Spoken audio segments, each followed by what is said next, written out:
Hi, everyone. So I want to start with asking you a question here. So just take this in, let your brain take this in and see where it lands in your psyche.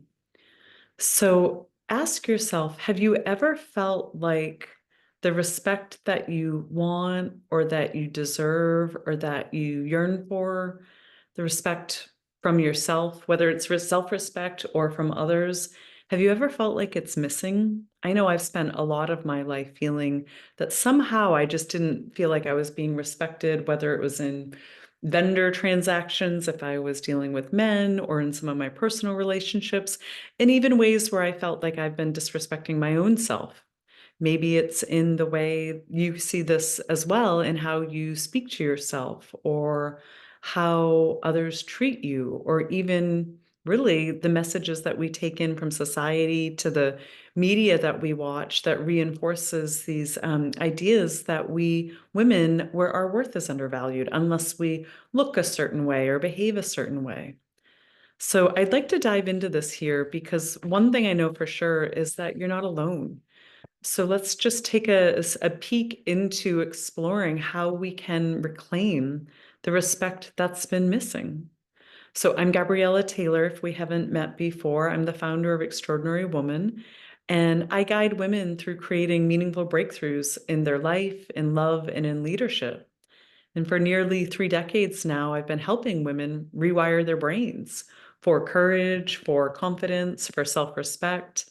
And it's something that I really take very near and dear to my heart because I am a woman walking through the world today. And I know what it's like to feel that my sense of self has been forged by a culture that has told me that no matter what, I'm a second-class citizen. I'm not enough because I'm a woman. So I wonder if this relates for you here in ways that you're conscious of.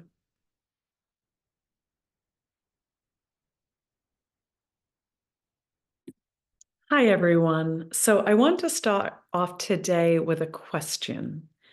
Have you ever felt like the respect that you deserve, that you want, whether it's from yourself or from others, is somehow missing, that you're just not getting the respect, whether it's self-respect in terms of ways that you treat yourself, or whether it's how you let others treat you, or maybe the way you speak to yourself in terms of your self-talk, or the way others speak to you. Maybe it's through hiring vendors or working with people in a traditionally male dominant world where you feel like you walk out of the meetings going, gosh, I just didn't feel like they really respected me. I know for me, it's something that I've struggled with a lot in this life, ranging from ways that I have really struggled with keeping my own word to myself in certain areas, or in letting certain people talk to me in ways that just didn't make me feel good, family members, to also business transaction, doing business in the world where women often are disrespected. So if this relates to you, you're not alone. And so I'd like to talk about how to reclaim the respect that's been missing, and in ways that not only will help reshape your brain and nervous system, so that way that will inform our psyche, so we can have a new experience of ourselves, the stories that we tell ourselves about ourselves and others. And also, to me, these are the ways that I believe that we reshape culture. So I'm Gabriella Taylor. I'm the founder of Extraordinary Woman, and I guide women in creating breakthroughs, whether it's in life, love, or leadership. And for nearly 3 decades now, I've been helping women rewire their brains for courage, for confidence, for resilience, so they can truly be the change that they wish to see and experience themselves as the center of wisdom and authority in their lives, that then they're able to express from this place in a way that feels very authentic and aligned and joyful. So today we're going to be diving into a topic that is very close to my heart and the close to the heart of many women's, which is respect. Because the sad truth is, this isn't something that most of us women are taught, whether it's due to our upbringing, cultural conditioning, or societal narratives that undervalue the feminine. But here's the truth. We can change this. We can change this. And we can change this by making some shifts inside that allow us to start respecting ourselves in new ways. And so when we do this, we can start showing up in our life around us, really teaching others around us, whether it's our family or in the workplace, how we want to be treated. And so I'd love to hear from you.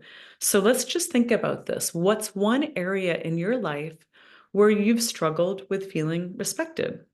Maybe it's self-respect or respect from others. So I invite you just to drop this in the comments below here because I read every one of them and I'd really like to know your story and also so we can see together that we're not alone with this. So I'd like to start with something here about looking at we want to invoke self-honesty, but from the lens of also bringing in self-compassion, because the shadow feminine, I teach a lot about the Western feminine psyche in my small group, women group programs. And there's been a split in the Western feminine psyche that has caused us to either um, bifurcate. And so either we're in the operating from the shadow feminine, which is an adaptive response to growing up in a world for thousands of years that has told us that we don't matter and that women need to be scared or fear that something's going to go wrong and that there won't be enough for us. I mean, this is a shared story by millions of us that live in this country here, particularly in America and North America alone, let alone in our Western world. So these patterns, because of this, these patterns run so deep that we don't even notice them, or we're just really used to them. And so what my intention is here is just to help you see perhaps what might be embedded in your subcortical brain, your subconscious, a little more clearly, because chances are we all know something about how disrespect shows up for us in our lives. So my intention here is to help us start seeing a little bit more clearly. So we're going to enter in with self-honesty, but also with the intention of being kind at what we see, because we are learning how to forge new bridges in ourselves from the shadow feminine into the empowered feminine. And that bridge is compassion. That bridge is compassion. So here are the top three areas where I see where women struggle the most with respect. Number one, our bodies, criticizing our bodies, shutting down from our bodies, pretending like our bodies don't care, being overly fixated on our bodies. I mean, just think about it. How often do you look in the mirror and zero in on the flaws? Or do you avoid looking in the mirror? Is this something that you just have shut down to? How often do you think about how if you could just lose weight, or if your wrinkles were, if you could manage your aging process, or whatever that chatter is in your mind that is telling you that somehow you're not enough? This has been continues to be one of my greatest learning opportunities because I was, the spell that was cast upon me had a lot to do with that my body represented my value and worth and that I had to look a certain way. And so I'd love to hear how this shows up for you and how self-criticism may show up in a way that has you inadvertently disrespecting your body, because this is a key way that Western women in particular really struggle with self-respect. And the truth is spiritually, these bodies of ours are these incredible sacred vessels that are carrying us through life. And so maybe something to even try to just turn this around is to start thanking your body every day for something that it does for you. Shifting your focus into seeing the appreciation really can help us leverage new strengths of compassion and awareness inside that can slowly, slowly help the rewiring process in a way that helps us start respecting ourselves and our bodies more. Number two, undermining our abilities. So this is something that I see women struggle with so much, and where we inadvertently disrespect ourselves or settle for being disrespected by others. So whether it's ways that we hesitate to ask for a raise, or we don't negotiate salary increase, or we have a hard time speaking up for ourselves with our wealth advisors, whatever it is, whether we're doubting our qualifications, whether we are experiencing just the shadow lurkings of imposter syndrome. One of my clients comes to mind, I think of, she's a hugely successful entrepreneur. And she was so reluctant to increase her salary. She's the boss, right? So she was so reluctant to increase her salary because she didn't feel that she deserved it. And so together we worked on rewiring her brain so that way she could have a breakthrough in her block around money. And not only did she choose to double her salary, but she also got a multi-million-dollar donation from a funder that came out of the blue within the week that we were doing this work. And so that gave her this sense of confidence that, oh, the more I actively learn to respect myself, take action that has me respect myself, increasing her salary, then the universe opened this up by offering her a few $1 million to add to her fund so that way she could continue doing her good work in the world. It's just beautiful to see these things. And so the third area that I see that women really struggle with, where we diminish our need to be respected, is because we want to avoid conflict. I mean, none of us like conflict. Whether we armor up for it and we harden up and we go to battle, or we just like want to avoid it, it's just not pleasant. So just thinking about how many times have you stayed silent to keep the peace? Neuroscience shows us that this, because when we, within a quarter of a second, our nervous system senses conflict, that can activate a threat response where we go into fight, flight, freeze, or fawn, which is a huge response that most women don't know about, but it's probably one of the biggest ones that women use, and that is people pleasing. But the reality is staying silent, enduring things, whether it's our cranky husband that is doing things to us that we don't feel about, or where we're just silently like swallowing back our words, it harms us more in the long run. So with this, I just invite you to start small. If someone interrupts you, just say calmly, let me finish my thought. I actually had to exercise this a few weeks ago when I was in a very high stakes meeting. There was even a president involved in this meeting, and there was a woman in the room that was very generous with interrupting people. And when my turn came in here, I'm surrounded by people that are extraordinary. I was in the aura of greatness in this circle of 12 people. And I had to say to her, could you just let me finish here? And while I felt nervous, it actually helped her settle down. She stopped interrupting people. So not only was it good for me and it allowed me to get my thoughts across, even though I felt nervous doing it, it actually helped her adjust in herself so other people could speak more freely. And so what this does, it sets boundaries and it teaches others how to treat us. And over time, it does rewire our brain in a way where we can say things that help us maintain a feeling of safety inside when we're feeling imposed upon. So that way, that can help us start making decisions that respect us more fully. So the thing about respect is it is multifaceted. It touches so many different parts of our lives, right? Because there's self-respect, how we treat ourselves. There's respect in relationships, how we let others treat us. There's having respect for our voices and just the authentic truth that wants to express through us. So in each of these areas, I mean, this is a day in our life. We traverse through this territory all day, every day. So if we're looking at self-respect, given that this is so foundational, the truth is the more that we actually learn, and for most of us, this is a learning.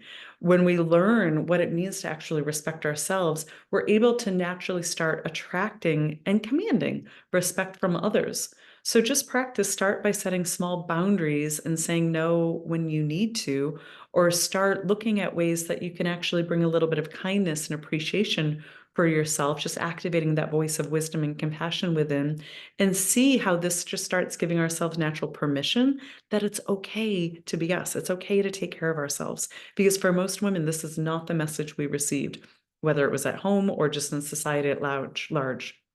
And then when we look at respect in relationships, right? Like we're in relationships everywhere, whether it's with a partner, a friend, a colleague, it's crucial that we feel a sense of respect because respect signals to the lower parts of our brain that we're safe, that we belong here, that we have a say here. And I'm even thinking of one of my clients. She's a female founder of a pretty substantial nonprofit.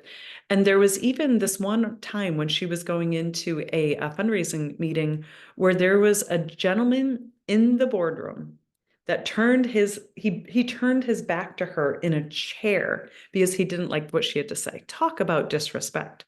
So for her really learning how to, and what we practiced was her learning how to develop that inner resilience inside, so that way when these things happen in which she was feeling disrespected by others, she could name it and address it, but not go into a reactive response, but hold her own. Similar to the example I gave a few moments ago when I was at that very important meeting a few weeks ago. I was able to ask for it in a way that actually invited respect, and it promoted peace at the table. I could feel that people just sort of relaxed a bit more. So we have to look for the ways where we can start teaching others to respect us more. And then, to me, all of this comes down to really creating a new conversation about respect for the voice of the feminine. Because the truth is, in most male dominated spaces, medicine, science, politics, business, finance, like most of the male dominated spaces, many women do hesitate to speak up for very good reason because we've been told our whole life that our opinions don't matter. Or if we do speak up, we sometimes have to use an overexertion of force to get our ideas across. And that creates a whole stress level in our body that isn't really good for us. The truth is that reclaiming our voice, the voice of the feminine that speaks through compassion and collaboration and caring and curiosity, is good for all of us. And it's a very intimate process to begin to uncover this part of ourselves that can really ask for respect and represent ourselves in ways that are respecting, and also express ourselves honestly and openly without blaming or shaming others. So this is so important for women learning how to do this, because each time we speak our truth in a way that makes it easier for people to hear, not that we're people pleasing, but in a non-threatening way, not only do we earn respect in the room, we also inspire others to do the same. So reclaiming respect is a journey. It starts within, yes, and we need one another. We need mirrors that reflect respect back to us. And so if this resonates for you, I invite you to stay connected, and maybe you're ready to go deeper. And if so, I welcome you to learn about one of my Feminine Power Incubator Masterminds, or any other opportunities that you could join my community, so that way we can really walk through this process together. And so I'd love to hear in the comments, what's one way that you sense you could show yourself more respect today? I would really love to hear from you. And so just thank you for being here. I'm very grateful for us women coming together so we can stand up inside of ourselves and contribute to the sum total of women rising in ways that allow us to contribute to the ripple effect of women being lifted by one another and in ourselves, because I'm just really committed to building a movement of extraordinary women by transforming how we create lasting change from within. And I'm thrilled that you're here with me. And so if this message resonates, I invite you to subscribe for more, and let's just keep growing together. Okay, until next time.